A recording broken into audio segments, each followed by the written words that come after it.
ನಮಸ್ಕಾರ ವೀಕ್ಷಕರೇ, ನಿಮಗೆಲ್ಲರಿಗೂ ನನ್ನ ಯೂಟ್ಯೂಬ್ ಚಾನಲ್ಗೆ ಸ್ವಾಗತ. ಭಾವನಾತ್ಮಕ ಪ್ರೇಮಕತೆ ನಾನೆಂದಿಗೂ ನಿನ್ನವನೇ ಭಾಗ 9. ಜನನಿಯನ್ನು ಎತ್ತಿಕೊಂಡು ಹೋಗಿ ಕಾರಿನ ಹಿಂದಿನ ಸೀಟಿನಲ್ಲಿ ಮಲಗಿಸಿದ ಜ್ಯೇಷ್ಠ. ಮುಖಕ್ಕೆ ನೀರು ಸಿಂಪಡಿಸುತ್ತಲೇ ಅವಳು ಕಣ್ಣು ತೆರೆದಿದ್ದಳು. ಗಾಯವನ್ನು ಶುಚಿಗೊಳಿಸಿ ತನ್ನ ಕರ್ಚೀಫನ್ನು ಕಟ್ಟಿದ. ನನಗೆ ಇಂಡಿಯನ್ ಗರ್ಲ್ಸ್ ಅಂದರೆ ತುಂಬ ಇಷ್ಟ. ನೀವು ನಿಮ್ಮ PAನ ಒಂದು ದಿವಸಕ್ಕೆ ನನ್ನ ರೂಮಿಗೆ ಕಳಿಸಿ, ನಿಮಗೆ ತಿಂಗಳಿಗೆ 2 ಕೋಟಿಯ ಬಿಸ್ನೆಸ್ ಕೊಡ್ತೀನಿ ಎಂದು ಹೇಳಿದ ಡೇನಿಯಲ್. ಜನನಿಯ ಕಾಲಬೆರಳಿನ ಉಗುರು ಕಿತ್ತು ಹೋಗಿತ್ತು. ರಕ್ತ ಬರುವುದನ್ನು ನೋಡಿ ಅವಳಿಗೆ ಕಣ್ಣು ಕತ್ತಲಿಟ್ಟಂತಾಗಿದ್ದು. ಸುತ್ತಲೂ ಕತ್ತಲು, ಏನೂ ಕಾಣಿಸುತ್ತಿಲ್ಲ. ಅವಳು ಹಾಗೆ ಬಿದ್ದು ಬಿಟ್ಟಿದ್ದಳು. ಕೆಳಗೆ ಕೂತು ಅವಳ ಕಾಲನ್ನು ಪರೀಕ್ಷಿಸುತ್ತಿದ್ದವನ ಮೇಲೆಯೇ ಜ್ಯೇಷ್ಠ ಸಾವರಿಸಿಕೊಂಡು ಅವಳನ್ನು ಹಿಡಿದ. ಜನನಿ ತಲೆ ಸುತ್ತಿ ಬಿದ್ದು ಬಿಟ್ಟಿದ್ದಾಳೆ ಎಂದು ಅರಿವಾಯಿತು ಜ್ಯೇಷ್ಠನಿಗೆ. ಅವಳನ್ನು ಹಾಗೆ ತನ್ನ ತೋಳುಗಳಲ್ಲಿ ಎತ್ತಿಕೊಂಡು ಹೋಗಿ ಕಾರಿನ ಹಿಂದಿನ ಸೀಟಿನಲ್ಲಿ ಮಲಗಿಸಿದ. ಮುಖಕ್ಕೆ ನೀರು ಸಿಂಪಡಿಸುತ್ತಲೇ ಅವಳು ಕಣ್ಣು ತೆರೆದಿದ್ದಳು. ಅವಳ ಕಾಲಿನ ಗಾಯವನ್ನು ಕಾರಿನಲ್ಲಿದ್ದ ನೀರಿನಿಂದ ಶುಚಿಗೊಳಿಸಿ ತನ್ನ ಕರ್ಚೀಫನ್ನು ಕಟ್ಟಿದ. ಅವಳಿಗೆ ತುಂಬ ನೋವಾಗುತ್ತಿತ್ತು ಎಂದು ಅವಳ ಮುಖಭಾವವೇ ಹೇಳುತ್ತಿತ್ತು.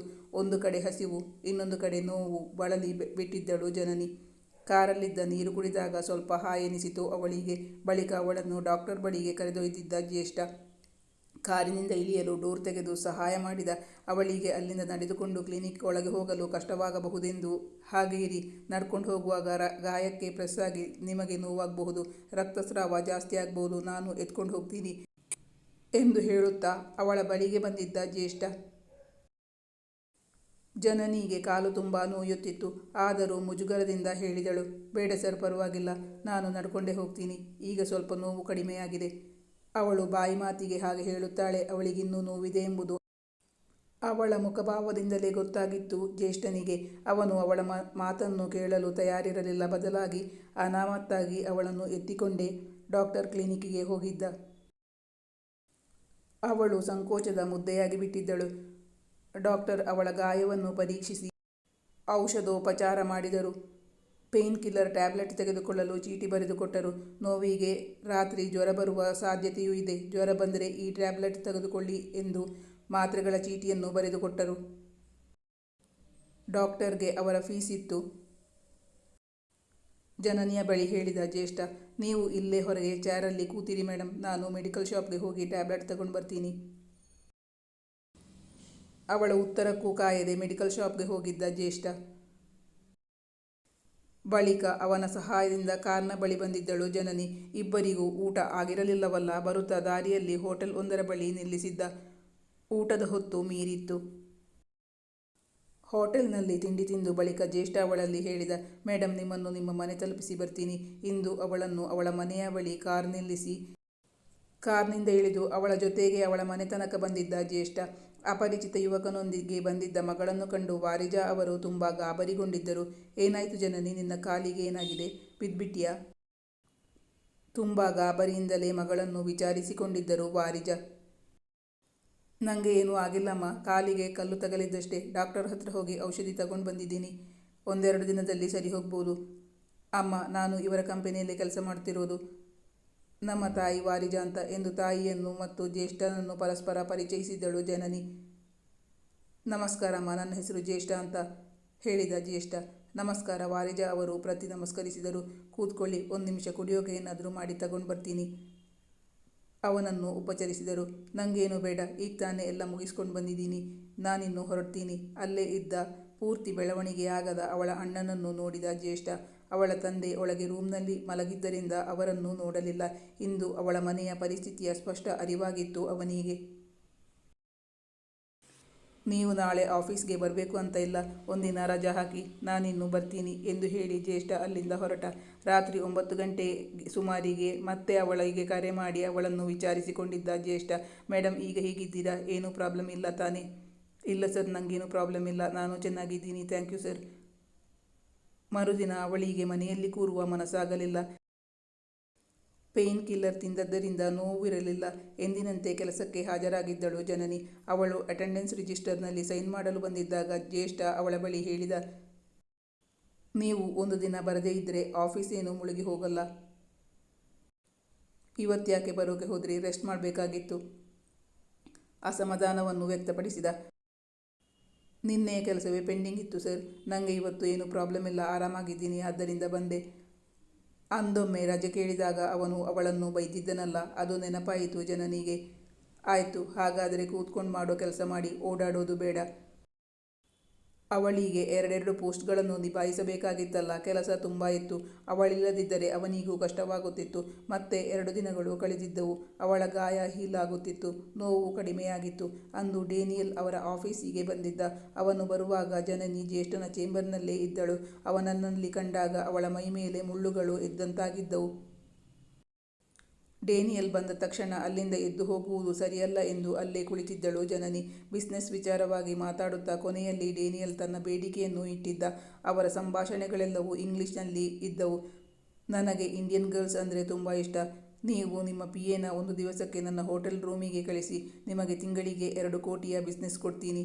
ಇದನ್ನು ನೀವು ಒಪ್ಪಿಕೊಳ್ಳುವ ಹಾಗಿದ್ದರೆ ಇವತ್ತೇ ಅಡ್ವಾನ್ಸ್ ಮಾಡಿ ಹೋಗ್ತೀನಿ, ಡೇನಿಯಲ್ ಜ್ಯೇಷ್ಠನ ಬಳಿ ಹೇಳಿದ. ಅವನು ಹಾಗೆ ಹೇಳುವಾಗ ಅವನ ಹಸಿದ ದೃಷ್ಟಿ ಜನನಿಯ ಮೇಲಿರುವುದನ್ನು ಗಮನಿಸಿದ ಜ್ಯೇಷ್ಠ. ಜನನಿಗೆ ತುಂಬ ಆಘಾತವಾಗಿತ್ತು. ನಿಂತ ನೆಲ ಬಾಯ್ಬಿಟ್ಟು ತನ್ನನ್ನು ನುಂಗಬಾರದೆ ಎನಿಸಿದ ಕ್ಷಣವಾಗಿತ್ತು ಅದು. ತಾನು ಹೆಣ್ಣಾಗಿ ಹುಟ್ಟಿದ್ದು ತನ್ನ ತಪ್ಪೆ. ಈ ಮನುಷ್ಯರೇ ಹೀಗ? ಅದೇನು ಆಸಕ್ತಿ ಭಾರತೀಯ ಹೆಣ್ಣಿನ ಮೇಲೆ? ಥೂ, ಕ್ಯಾಕರಿಸಿ ಉಗಿಯಬೇಕು ಮುಖಕ್ಕೆ ಎನಿಸಿತು ಜನನಿಗೆ. ಅಷ್ಟರಲ್ಲಿ ಜ್ಯೇಷ್ಠ ಅವಳತ್ತ ತಿರುಗಿ, ಮೇಡಮ್, ಒಂದು 5 ನಿಮಿಷ ನೀವು ಹೊರಗೆ ಹೋಗಿ, ನಾನು ಅವರತ್ರ ಮಾತಾಡಬೇಕು. ಅಷ್ಟು ಹೇಳಿದ ಮೇಲೆ ಜನನಿ ಅಲ್ಲಿಂದ ಎದ್ದು ಹೊರಗೆ ಹೋಗಿಬಿಟ್ಟಳು. ಅವಳಿಗೆ ಈಗ ಜ್ಯೇಷ್ಠ ಮತ್ತು ತನ್ನ ಮೊದಲ ಭೇಟಿಯ ನೆನಪಾಗಿತ್ತು. ಒಡೆದು ಹೋದ ಫೋನಿನ ದುಡ್ಡು ವಸೂಲು ಮಾಡಲು ಹೊರಟವನು ಇಂದು ಬಿಸ್ನೆಸ್ಗಾಗಿ ತನ್ನನ್ನು ಅಲ್ಲಿ ಕಳಿಸಿಬಿಟ್ಟರೆ ಮುಂದೆ ಯೋಚಿಸಲೇ ಸಾಧ್ಯವಾಗಲಿಲ್ಲ ಅವಳಿಂದ. ಭಯ, ಆತಂಕದಿಂದ ಮೈ ನಡುಗತೊಡಗಿತು. ತಿಂಗಳಿಗೆ 2 ಕೋಟಿ ಬಿಸ್ನೆಸ್ ಎಂದರೆ ಅದು ತುಂಬ ಒಳ್ಳೆಯ ಆಫರ್ ಆಗಿತ್ತು. ಬೇರೆ ಕಸ್ಟಮರ್ಗಳನ್ನು ಹುಡುಕುವ ಅವಶ್ಯಕತೆಯೇ ಇಲ್ಲ. ಅವನ ಬಿಸ್ನೆಸ್ ಆರಾಮವಾಗಿ ಬೆಳೆಯುತ್ತದೆ. ಈ ಕಂಪನಿಗೆ ಒಳ್ಳೆಯ ಹೆಸರಿತ್ತು. ತನ್ನ ಮಾನವನ್ನು ಕಾಪಾಡಿಕೊಂಡು ಆರಾಮವಾಗಿ ಇಲ್ಲಿ ಕೆಲಸ ಮಾಡಬಹುದು ಎಂದು ಇಲ್ಲಿ ಸೇರಿಕೊಂಡಿದ್ದಳು ಜನನಿ. ಆದರೀಗ ಮತ್ತದೇ ಪರಿಸ್ಥಿತಿ ಅವಳ ಮುಂದೆ ಬಂದು ನಿಂತಿದೆ. ಇಲ್ಲಿ ಬಾಸ್ ಒಳ್ಳೆಯವರು, ಆದರೆ ಕಸ್ಟಮರ್ ಇವರೆಲ್ಲರೂ ಏನೆಂದು ತಿಳಿದುಕೊಂಡಿದ್ದಾರೆ? ಹೆಣ್ಣೆಂದರೆ ಭೋಗದ ವಸ್ತುವೇ? ಒಂದು ಹೆಣ್ಣಿಗೂ ಮನಸ್ಸಿದೆ, ಅವಳಿಗೂ ಒಂದು ಹೃದಯವಿದೆ. ಮಾನವಂತಳಾಗಿ ಬದುಕಬೇಕೆಂಬ ಆಸೆ ಹೆಣ್ಣು ಮಕ್ಕಳಿಗೂ ಇರುತ್ತದೆ ಎಂದು ಯಾಕೆ ಅರ್ಥವಾಗುತ್ತಿಲ್ಲ? ಭಾರತೀಯ ಹೆಣ್ಣು ಮಕ್ಕಳ ಮೇಲೆ ವಿದೇಶಿಯರಿಗೇಕೆ ಇಂತಹ ಆಸಕ್ತಿ? ಕೆಟ್ಟ ದೃಷ್ಟಿಯಿಂದಲೇ ನೋಡುವುದೇತಕ್ಕೆ? ಜನನಿ ಅಲ್ಲಿಂದ ಹೊರಬಂದು ತನ್ನ ಸೀಟ್ನಲ್ಲಿ ಕುಳಿತುಕೊಂಡಳು. ಅವಳಿಗೆ ತಲೆ ವಿಪರೀತವಾಗಿ ಸಿಡಿಯತೊಡಗಿತು. ತನ್ನ ಅಸಹಾಯಕ ಪರಿಸ್ಥಿತಿಯಿಂದಾಗಿ ಅವಳಿಗೆ ಕಣ್ಣುಗಳು ತುಂಬತೊಡಗಿತ್ತು. ತನಗೆ ಈ PA ಕೆಲಸವನ್ನು ಮಾಡಲು ಸಾಧ್ಯವೇ ಇಲ್ಲ ಎಂದು ಹೇಳಬೇಕು ತನ್ನ ಬಾಸ್ಗೆ. ಒಂದು ವೇಳೆ ಒಪ್ಪದಿದ್ದರೆ ಇಲ್ಲಿಯ ಕೆಲಸವನ್ನೇ ಬಿಟ್ಟು ಮತ್ತೆ ಮೊದಲಿನಂತೆ ಕೆಲಸಕ್ಕೆ ಅಲಿಯಬೇಕು. ಎಲ್ಲಿ ಹೋದರೂ ಹೆಣ್ಣು ಮಕ್ಕಳು ಇಂತಹ ಪ್ರಾಬ್ಲಮನ್ನು ಎದುರಿಸಲೇಬೇಕಾಗುತ್ತದೆ. ಕೆಲವು ಕಡೆ ಸ್ವಲ್ಪ ಹೆಚ್ಚು, ಕೆಲವು ಕಡೆ ಸ್ವಲ್ಪ ಕಡಿಮೆ. ಜ್ಯೇಷ್ಠನಿಗೆ ಇದು ಸಮ್ಮತಿಯಿಲ್ಲ ಎಂದರೆ ಆಗಲೇ ಹೇಳುತ್ತಿದ್ದ. ತನ್ನನ್ನು ಹೊರಗೆ ಕಳಿಸಿ ಮಾತಾಡುವುದೇನಿದೆ? ಅವನು ತನ್ನನ್ನು ಡೇನಿಯಲ್ ಬಳಿಗೆ ಕಳಿಸಲು ಒಪ್ಪುತ್ತಾನಾ? ಯಾರೇ ಏನು ಹೇಳಿದರೂ ತಾನಂತೂ ಅವನ ಬಳಿಗೆ ಹೋಗಲು ಸಾಧ್ಯವೇ ಇಲ್ಲ. ದೃಢ ನಿರ್ಧಾರಕ್ಕೆ ಬಂದು ಬಿಟ್ಟಿದ್ದಳು ಜನನಿ. ಡೇನಿಯಲ್ ಅಲ್ಲಿಂದ ಹೊರಟು ಹೋದ ಬಳಿಕ ಜ್ಯೇಷ್ಠನನ್ನು ಭೇಟಿಯಾಗಿ ತನಗೆ ಅಂತಹ ಕೆಲಸಗಳನ್ನು ಮಾಡಲು ಸಾಧ್ಯವೇ ಇಲ್ಲ ಎಂದು ಹೇಳಬೇಕೆಂದುಕೊಂಡಳು. ಒಂದು ವೇಳೆ ಅವನೆಲ್ಲಾದರೂ ಬಲವಂತ ಮಾಡಿದರೆ ರಾಜೀನಾಮೆ ಕೊಡಬೇಕೆಂದುಕೊಂಡಿದ್ದಳು. ಆಫೀಸ್ ಬಾಯ್ ರಾಜು ಬಳಿ ಬಾಸ್ ಚೇಂಬರ್ನಿಂದ ಈಗ ಬಂದಿರೋ ಕಸ್ಟಮರ್ ಹೋಗ್ತಾ ನನಗೆ ಬಂದು ಇನ್ಫಾರ್ಮ್ ಮಾಡಿ ಎಂದು ಹೇಳಿದಳು ಜನನಿ. ಸಾಮಾನ್ಯವಾಗಿ ಜನನಿ ಅಳುಮುಂಜಿಯಲ್ಲ. ದುಃಖ, ನೋವು, ಸಂಕಟಗಳನ್ನು ನೋಡಿ ಬೆಳೆದಿದ್ದವಳು. ಆದರೆ ಇಂದು ಮಾತ್ರ ಅವಳಿಗೆ ನೋವು ಸಹಿಸಲಾಗಿರಲಿಲ್ಲ. ದುಃಖದಿಂದ ಅವಳು ತನ್ನ ಟೇಬಲ್ಗೆ ತಲೆ ಆನಿಸಿಕೊಂಡು ಬಿಕ್ಕಿ ಬಿಕ್ಕಿ ಅತ್ತಿದ್ದಳು. ಅವಳ ಕಣ್ಣುಗಳು ಕೆಂಪಾಗಿದ್ದವು. ವಾಶ್ರೂಮಿಗೆ ಹೋಗಿ ಮುಖ ತೊಳೆದುಕೊಂಡು ಬಂದಳು. ಆದರೆ ಅತ್ತ ಕಣ್ಣೀರು ಕಲೆಗಳು ಹಾಗೇ ಇದ್ದವು. ಕಣ್ಣುಗಳಿನ್ನೂ ಕೆಂಪಡರಿದ್ದವು.